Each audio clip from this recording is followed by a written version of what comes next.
High everyone, सबैलाई good morning छ है। आज मेरो बिहानको स्किन केयर रुटिन तपाईहरुसँग सेयर गर्दैछु। म बाथरुममा छु। म फेस वाशले फेस धुनलाई सेटाफिलको फेस वाश, अनि क्यामेरा राम्ररी राख्न मिलेको छैन, फर्स्ट टाइम गर्दैछु। सेटाफिलको फेस वाशले मुख धोए। पहिला मेरो मुखमा साह्रै नै पिम्पलको दागहरू थियो, अनि मैले जबदेखि सेटाफिलको फेस वाशले मुख धुन लाए अनि धेरै नै इम्प्रुभमेन्ट पाएको छु मेरो फेसमा। अनि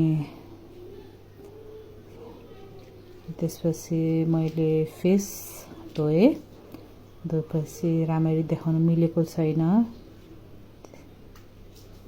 अनि तपाईले हेर्दै हुनुहुन्छ, मैले धोइसकेको छु, फेस सफा पनि देखेको छ। त्यसपछि म फेस पुस्न लाए टवेलले राम्ररी ड्राई गर्ने। त्यसपछि ड्राई गरिसकेपछि फेस मैले टोनर युज गरेँ। यो टोनर मैले 2 महिना भयो युज गर्न लागेको, अनि साह्रै नै राम्रो छ।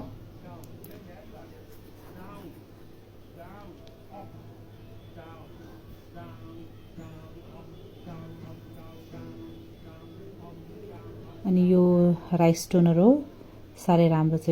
यो टोनरले धेरै नै राम्रो काम गरेछ मेरो स्किनमा, अनि ग्लोइङ, ब्राइटनिङ सबै गरेको छ यसले। अनि त्यसपछि मैले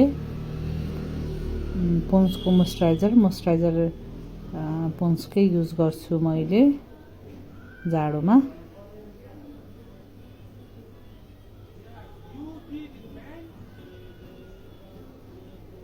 हेर्न सक्नुहुन्छ, मेरो पिम्पलको दाग अझै पनि छ।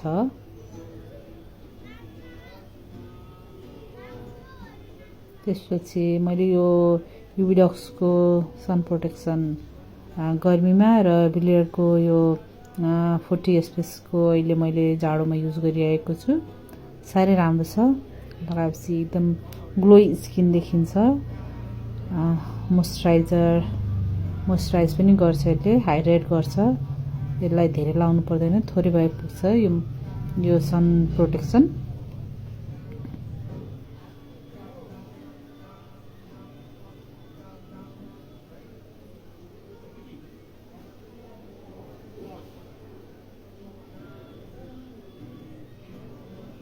घाँटीमा पनि लाउने, यसरी मुखमा लाउने।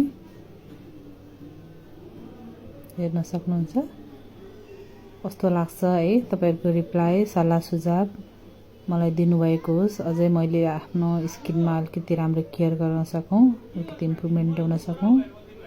यति नै हो मेरो।